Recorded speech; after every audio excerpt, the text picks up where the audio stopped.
Subscribe करें sigma youth engineers channel को और बेल आइकन को दबाएं ताकि आप देख सकें हमारी लेटेस्ट इंजीनियरिंग वीडियोस सबसे पहले।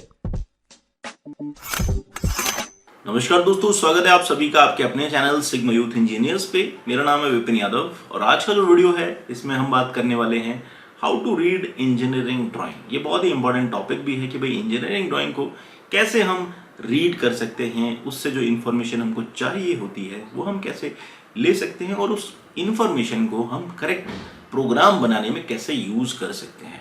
अब क्योंकि ये बहुत ही इंपॉर्टेंट हो जाता है आज की डेट में, अगर आप एक सीएनसी प्रोग्रामर हैं, ऑपरेटर हैं, तो आपको जो है इंजीनियरिंग ड्राइंग को समझना बहुत ज़रूरी है। अगर आपने इंजीनियरिंग ड्राइंग को समझ लिया सही तरीके से तो आप जो है सही प्रोग्राम बना सकते हैं, सही कंपोनेंट आपसे बनेगा।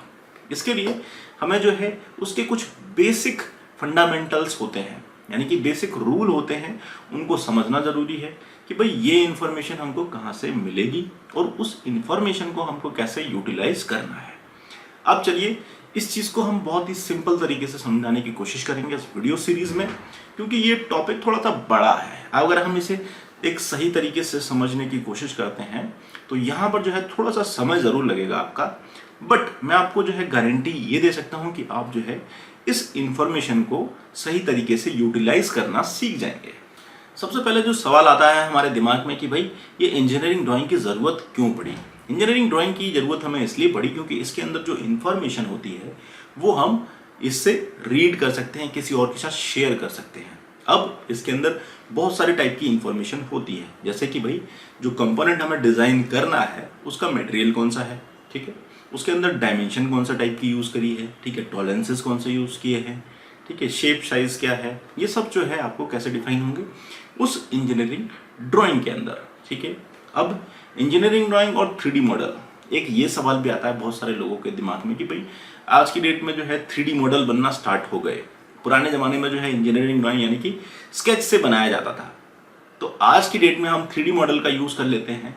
तो 3D मॉडल के कंपैरिजन में जो है इंजीनियरिंग ड्राइंग किस तरीके से जो है डिफरेंस है, दोनों में कौन सा बेटर है, ठीक है। एक सवाल ये भी आता है कि भाई 3D मॉडल बढ़िया है या फिर इंजीनियरिंग ड्राइंग। तो मैं आपको बताता हूँ कि देखो 3D मॉडल एक विजुअलाइजेशन के पॉइंट ऑफ व्यू से, यानी कि किसी के दिमाग में अगर कोई चीज़ प्रोजेक्ट करनी है कि भाई ये कंपोनेंट कैसा है, ठीक है, तो हमें 3D मॉडल की ज़रूरत पड़ती है। बट अगर हम बात करें कि भाई हमें इसका प्रोग्राम बनाना है, इसकी डायमेंशंस चाहिए, तो हमें जो है 2D ड्राइंग ही चाहिए होगी, क्योंकि वहाँ पर हमें एग्जैक्ट डायमेंशन, शेप, साइज, ठीक है, और जो डायरेक्शन है, टॉलरेंस है, रेफरेंस है, ये सब चीज़ें जो है हमें कहाँ मिलती हैं, इंजीनियरिंग ड्राइंग में, ठीक है, जिसको हम 2D ड्राइंग्स भी बोलते हैं, ठीक है। 3D मॉडल के अंदर अगर आप 3D मॉडल को देखेंगे तो उसकी डायमेंशन को ले पाना, यानी कि उसको कैप्चर कर पाना बहुत ही क्रिटिकल हो जाता है, ठीक है। उसके अंदर जो है जो टॉलरेंस है वो सब चीज़ें हम दर्शा नहीं सकते, ठीक है। इसलिए जो है 3D मॉडल के कंपैरिजन में इंजीनियरिंग ड्राइंग आज भी यूज़ हो रही है और इंजीनियरिंग ड्राइंग से ही हम जो है CNC मशीन इंडस्ट्री में काम करते हैं, ठीक है। तो यहाँ पर जो है आपके दिमाग में एक चीज़ क्लियर हो गई कि भाई इंजीनियरिंग ड्राइंग जो है बहुत ही इंपॉर्टेंट चीज़ है, ठीक है, 3D मॉडल के कंपैरिजन में भी और बाकी टेक्निकल डॉक्यूमेंट के कंपैरिजन में कि भाई ये जो है बहुत इंपॉर्टेंट है। अब हम समझते हैं कि भाई इंजीनियरिंग ड्राइंग के अंदर होता क्या क्या है। जनरली मैं आपको जो है दिखाने की कोशिश कर रहा हूँ, यहाँ पर आप स्क्रीन पर देख लीजिए। एग्जाम्पल आपको ये दिया हुआ है कि भाई ये इंजीनियरिंग ड्राइंग है, इसके अंदर जो है ये सारी की सारी इंफॉर्मेशन दी होती है, ऐसी इंजीनियरिंग ड्राइंग होती है, ठीक है। इसके अंदर जो है ये वाला जो पोर्शन होता है ये होता है आपका टाइटल ब्लॉक, ठीक है, इसके अंदर बहुत सारी इंफॉर्मेशन मिल जाएगी, ठीक है। अब ये चीज़ हम कैसे समझेंगे कि भाई इसके अंदर क्या क्या सीरियल वाइज इंफॉर्मेशन हमको पढ़नी चाहिए, ठीक है। तो सबसे पहले जो है हम जाते हैं, ये देखिए, अब ये सारी की सारी डिटेल हमने जो है अपनी CNC प्रोग्रामिंग हैंडबुक 2.0 के अंदर सारा का सारा डेटा डाला हुआ है कि भाई अब जो डेटा हम आपको दिखाएंगे वो सारा का सारा डेटा आपको इस बुक के अंदर आपको मिल जाएगा, तो वहां से भी आप जो है इसको रेफरेंस में ले सकते हैं। चलिए यहाँ पर देख सकते हैं ये है आपका इंफॉर्मेशन ब्लॉक और टाइटल ब्लॉक, ये देख सकते हैं ये पूरी की पूरी इंजीनियरिंग ड्राइंग है, ठीक है। इसमें जो है सेक्शन अलग अलग दिए हुए हैं। अब सवाल आपका ये हो सकता है कि भाई ये सेक्शन देने की क्या ज़रूरत है। ये सेक्शन देने का ज़रूरत ये है कि अगर हम इंजीनियरिंग ड्राइंग के अंदर यहाँ पर कोई इंफॉर्मेशन डालते हैं, यानी यहाँ पर कोई पिक्चर हम डालते हैं, तो उसके बारे में अगर हमें कोई अलग से डिटेल लेनी है तो हम ये ए सेक्शन और इस नंबर को, इन दोनों का जो एक ब्लॉक बनता है, इस ब्लॉक के अंदर जो भी इंफॉर्मेशन रहेगी उसको हम स्पेसिफिकली दिखा सकते हैं अपने बॉम के अंदर, बिल ऑफ मटेरियल के अंदर, ठीक है। तो वो हमें यहाँ से मिल जाएगा कि भाई इस ब्लॉक के अंदर ये इंफॉर्मेशन दी हुई है, ठीक है। जैसे बी और ये जो एक ब्लॉक बनेगा इसका, तो ये हम लिख देंगे B2, ठीक है। B2 जैसे लिख देंगे, A1 लिख देंगे, C3 लिख देंगे। तो यहाँ से लेकर यहाँ तक जितनी भी इंफॉर्मेशन होगी वो यहाँ पर डिफाइन होगी, इसलिए जो है हम इसके अंदर इसके ब्लॉक्स बना देते हैं, ठीक है। अब ये देखिए, ये होता है मार्जिन, ठीक है। यहाँ पर जो है ड्राइंग के साथ में जो है थोड़ा सा मार्जिन रखते हैं, ताकि जो है अगर हमें फाइल में लगाना है कहीं पर तो इसको जो है हम इजीली लगा सकते हैं, और ये जो ड्राइंग है वो सेफ हमारी रह सकती है, ठीक है। ये आपका जो है 5 mm का जो है मिनिमम जो है मार्जिन रहता है इसका, ठीक है। ये फ्रेम हो गया आपका, और ये हो गया आपका टाइटल ब्लॉक, ठीक है।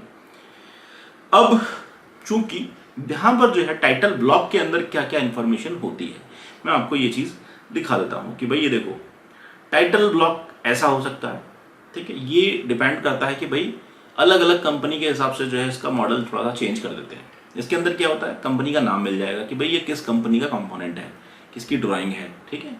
उसके बाद स्केल दिया जाता है कि भाई किस साइज में आप जो है ड्राइंग बना रहे हैं। अलग अलग साइज होते हैं ड्राइंग के, ठीक है, 1:1, 1:2, 2:3। तो ये साइज आपको यहाँ पर मिल जाएंगे कि भाई किस साइज में जो है आपने ड्राइंग बनाई है, ठीक है। ये हो गया आपका प्रोजेक्शन, ठीक है। कौन से एंगल में आपने बनाया है, फर्स्ट एंगल में बनाया है, थर्ड एंगल में बनाया है। जनरली जो इंजीनियरिंग ड्राइंग होती है 2 ही टाइप के एंगल प्रोजेक्शंस में बनती है, फर्स्ट एंगल प्रोजेक्शन और थर्ड एंगल प्रोजेक्शन। अगर हम बात करते हैं भाई इंडिया के अंदर हम यूज़ करते हैं कि भाई फर्स्ट एंगल प्रोजेक्शन में हमारे पास ड्राइंग आनी चाहिए। थर्ड एंगल प्रोजेक्शन जो होता है वो यूज़ होता है आपका यूएस के अंदर, यूएस यानी कि यूनाइटेड स्टेट ऑफ अमेरिका, ठीक है। उसके अंदर जो भी ड्राइंग बनती है वो थर्ड एंगल प्रोजेक्शन के अंदर बनाई जाती है, ठीक है। ये हो गया आपका टाइटल। यहाँ पर जो भी ड्राइंग का नाम है, कंपोनेंट का नाम है, वो यहाँ पर आप लिख सकते हैं। इसके बाद देखिए यहाँ पर दिया है डिज़ाइनर का नाम, ठीक है। उसका नाम आप डाल सकते हैं, कौन सी डेट पे आपने बनाई है ये डाल सकते हैं, ठीक है। ड्रॉन बाई, ठीक है, ये भी लिख सकते हैं, उसका नाम लिख सकते हैं। चेक किसने की है ये ड्राइंग, उसका नाम लिख सकते हैं। स्टैंडर्ड कौन सा आपने फॉलो किया है, ISO स्टैंडर्ड है, US स्टैंडर्ड है, ब्राज़ीलियन, जो भी स्टैंडर्ड आपने यूज़ किया है। फॉर एग्जाम्पल के लिए मैं ये आपको एक नाम बता रहा हूँ कि भाई कौन सा है, ACME है, ठीक है, SAE है, जो भी स्टैंडर्ड आप यूज़ कर रहे हैं उसका जो है यहाँ पर लिख सकते हैं, ठीक है। अप्रूव किसने किया है ये इसकी डिटेल यहाँ पर रहेगी, और बाकी जो डेट रहेंगी वो यहाँ पर आप मेंशन कर सकते हैं, ठीक है। यहाँ पर जो होता है आपका ड्राइंग नंबर, कि भाई इस ड्राइंग का नंबर क्या है, ठीक है। ड्राइंग नंबर से क्या होता है, पार्ट के ये कौन से चाइल्ड पार्ट का है, ये सारी की सारी इन्फॉर्मेशन आपको यहाँ पर मिल जाती है, ठीक है। तो ये होता है आपका टाइटल ब्लॉक।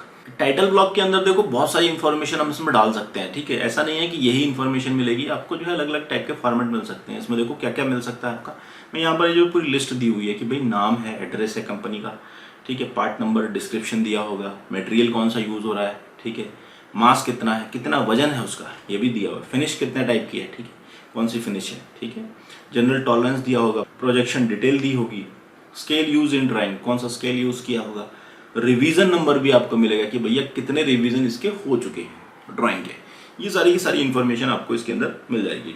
अब देखिए स्टेटस ऑफ द ड्राइंग, क्या स्टेटस है, प्रिलिमिनरी है या फिर अप्रूव्ड है। प्रिलिमिनरी का मतलब होता है कि भैया ये जो है अप्रूव नहीं हुई है, उससे पहले जो है आप ऐसे एक सैंपल बनाते हैं कि भैया ये एक रफ ड्राइंग है, ठीक है, इसको जो है अप्रूव कर देंगे। अगर आप जो है जो भी अथॉरिटी होगी उसको अप्रूव कर देगी, हाँ भाई ये स्टैंडर्ड बिल्कुल सही है, तो उसके बाद जो है ये अप्रूव्ड में आ जाएगी। तो उसका जो है नाम यहाँ पर दे सकते हैं कि भाई कौन से स्टेटस में है, ठीक है। प्रिलिमिनरी है तो इसका मतलब उसमें जो है मास प्रोडक्शन स्टार्ट नहीं होगा, ठीक है। अप्रूव हो जाएगी तभी जो है आप इसमें प्रोडक्शन कर सकते हैं, ठीक है। यूनिट्स यूज्ड इन ड्राइंग, मतलब कि इसमें कौन सी यूनिट यूज हो रही है, SI यूनिट यूज कर रहे हैं या MKS यूनिट यूज कर रहे हैं, ये आप जो है इसमें लिख सकते हैं, ठीक है। तो ये तो हो गई इसकी इन्फॉर्मेशन कि भैया टाइटल ब्लॉक के अंदर क्या क्या इन्फॉर्मेशन मिल जाएगी। एक चीज और आती है रिवीजन ब्लॉक। रिवीजन ब्लॉक होता है कि भैया कि कितनी बार जो है इसका रिवीजन हो चुका है, ठीक है, 1 2 3 4 5 कौन से स्टेज में है, ठीक है। तो ये जो है इससे क्या होता है, कंपोनेंट की हिस्ट्री आपको पता चल जाती है कि भैया रिवीजन जब आपने फर्स्ट किया था तो उसमें क्या कमी थी, सेकंड में क्या कमी आई, थर्ड में आपने क्या इसमें इम्प्रूवमेंट किया, ठीक है। तो ये जो इम्प्रूवमेंट होके आती है और आपको जो है डिटेल स्टडी करनी होती है उस कंपोनेंट के बारे में कि भैया ये पहले क्या क्या इसके अंदर कमी थी, क्या क्या चेंजेस हमने किए, तो वो सब कहाँ मिलेंगे, रिवीजन ब्लॉक, ठीक है, उसमें नंबर दिया होगा आपका। अब जो सबसे इंपॉर्टेंट पार्ट है वो है bill of material. Bill of material का मतलब ये होता है कि भैया उस इंफॉर्मेशन की जरूरत पड़ेगी कि भैया कितनी क्वांटिटी में जो है आपको ये पार्ट लगाना है, कहाँ पर लगेगा। अगर ये मेन असेंबली ड्राइंग है तो उसमें जो है ये कहाँ पर लगाया जाएगा, कितने पार्ट हैं, कितनी क्वांटिटी में लगेगा, ये सारी की सारी डिटेल आपको जो है कहाँ मिलेगी, बिल ऑफ मटेरियल में। जो मेन ड्राइंग होती है उसके साथ में एक बॉम लिखा होता है, वो बॉम के अंदर क्या है, बहुत सारी इंफॉर्मेशन दी होती है कि भैया ये कंपोनेंट लगेंगे और इस कंपोनेंट को जो है आपको असेंबली ड्राइंग में यहाँ पर लगाना है, ठीक है। अगर एक ट्रैक्टर बना रहे हैं, ट्रैक्टर के अंदर जो है 1 लाख कंपोनेंट हैं, तो उन 1 लाख कंपोनेंट को कहाँ पर सेट करोगे, ठीक है, कहाँ पर लगाओगे, पोजीशन क्या है, ठीक है, कौन से असेंबली में आपको उसको अटैच करना है, ये सारी की सारी इंफॉर्मेशन कहाँ मिलेगी, ये आपको मिलेगी भैया बिल ऑफ मटेरियल के अंदर, ठीक है। तो बिल ऑफ मटेरियल को समझना भी बहुत ज़्यादा ज़रूरी है। अगर आपके पास असेंबली ड्राइंग आती है इन फ्यूचर, तो ये जो है आपको वहाँ से इसका डेटा निकालना है कि ये कहाँ पर लगेगा, ठीक है। जब हम कोई चीज़ बनाते हैं, उसके अंदर कुछ कमियाँ निकालते हैं, तो हमें ये पता होना चाहिए कि ये कहाँ पर लगेगा। अगर वहाँ लगने वाली जगह पर वो सही जगह पर सेट हो जाएगा और उसके अंदर कुछ करेक्शन करने की ज़रूरत नहीं है, तो ये बिल्कुल सही ड्राइंग है। तो ये चीज़ कहाँ से पता चलेगी आपको, बिल ऑफ मटेरियल से। तो ये तो बात हो गई कि भैया इंजीनियरिंग ड्राइंग के अंदर क्या क्या कंपोनेंट हमको जो है मिल सकते हैं, ठीक है। एक तो आपको टाइटल ब्लॉक मिलेगा, इन्फॉर्मेशन ब्लॉक मिलेगा, रिवीजन ब्लॉक मिलेगा और आपको मिलेगा बिल ऑफ मटेरियल। ये सारी की सारी इन्फॉर्मेशन जो है आपको राइट हैंड साइड पर मिल जाती है ड्राइंग में, ठीक है। नीचे से लेकर ऊपर की तरफ जो है आपको ये सारी की सारी इन्फॉर्मेशन मिल जाएगी।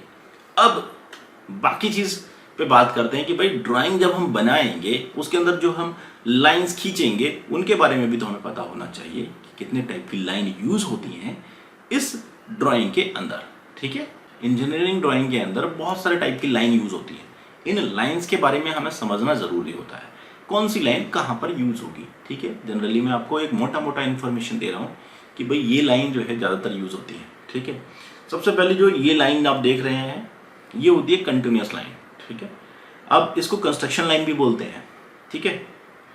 अब इसका यूज होता है कि भैया फिजिकल जो बाउंड्री है, जो भी कंपोनेंट आप बनाओगे उसकी फिजिकल जो बाउंड्री है वो आप इसी से बनाओगे, ठीक है। कोई भी कंपोनेंट की आउटलाइन आपके बनाओगे तो वो जो है आप इस लाइन से बनाओगे, ठीक है।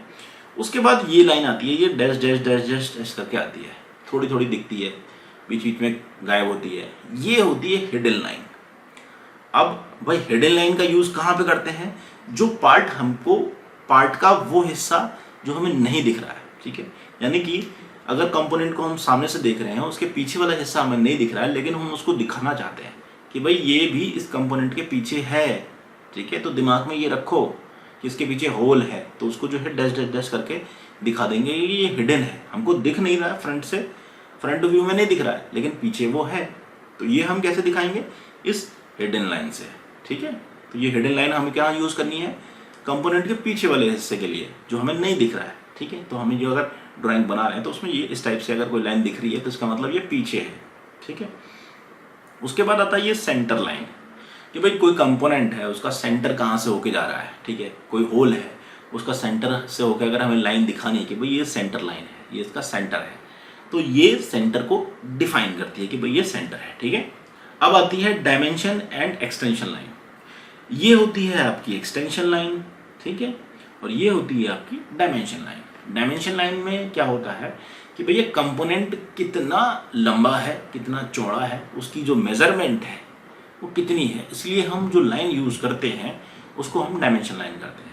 ये एरो से जो है ये डिफाइन रहेगी, ठीक है। ये 2 एरो बने रहेंगे, उसके साइड में जो लाइनें रहेंगी, ये इसके बीच में जो इसकी माप दी रहेगी, कितना लंबा है, कितना चौड़ा है, कितना मोटा है, ये इसकी परिमाप रहेगी। इसको बोलते हैं डायमेंशन एंड एक्सटेंशन लाइन, ठीक है। उसके बाद आता है आपका ये ब्रेक लाइन।